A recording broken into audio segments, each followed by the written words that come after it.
27 июля постановлением Кабинета министров в республике была установлена максимальная стоимость хлеба, которая составляет не более 30 рублей за булку хлеба из муки высшего сорта весом 0,6 кг.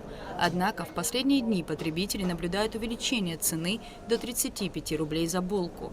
Реализаторы в магазинах и пекарнях отметили, это связано с повышением себестоимости производства, то есть основного сырья и логистики. На хлеб на сегодняшний день у нас мы продаем по 35 рублей. Дня 3, что у нас цена выросла. Объясняют так, что добавили на бензин, добавили на муку, на все продукты. Это, по-моему, не секрет ни для кого. И поэтому мы тоже на рубль повышаем, а так не получается по-другому. В пекарне по улице Абазинской в центре Сухума цена на хлеб составляет, как и положено, 30 рублей. Отсюда, как и с иных точек производства, хлеб развозится по магазинам и пунктам реализации. Нам не удалось выяснить, с какой именно пекарни поступает хлеб в гастроном «Новая волна». Однако, как сообщил администратор гастронома, хлеб они получают уже по цене 33 рубля за булку. 33 стоило, сейчас у нас продажная 35. Они сейчас нам приносят по той цене, почем мы его продавали по 33, сейчас мы поставили его по 35 рублей. Есть и подороже хлеб тоже, который здесь на месте пекут, хлеб, который дорого стоит. Как известно, хлеб относится к продуктам потребительской корзины, то есть первой необходимости, и контроль за их ценообразованием обеспечивается государством.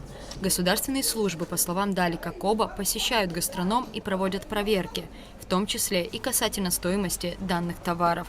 Конечно, приходят девочки, как не приходят, тем более в таком магазине все приходят. Слава богу, все нормально вроде. Контролируют, но сейчас вот сегодня, чтобы кто-то пришел, такого нет. Вот после того, как выросло, сейчас дня 3, наверное, 4, что на хлеб выросло все. За комментарием мы обратились к Министерству экономики республики. В ответе, присланном в редакцию, отмечается, что на данный момент установлены предельные оптовые и розничные цены на хлеб. Стоимость одной булки хлеба из муки высшего сорта составляет 30 рублей, из муки второго сорта – 28 рублей. В связи с выявленными фактами нарушения и в целях принятия соответствующих мер реагирования Министерство экономики направило письмо в Управление экономической безопасности и противодействия коррупции МВД.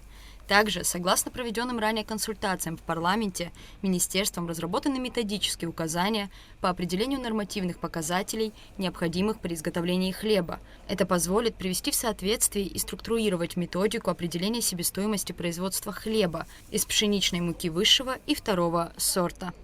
Рада Чачава, Алексей Агухава, Абхазское телевидение.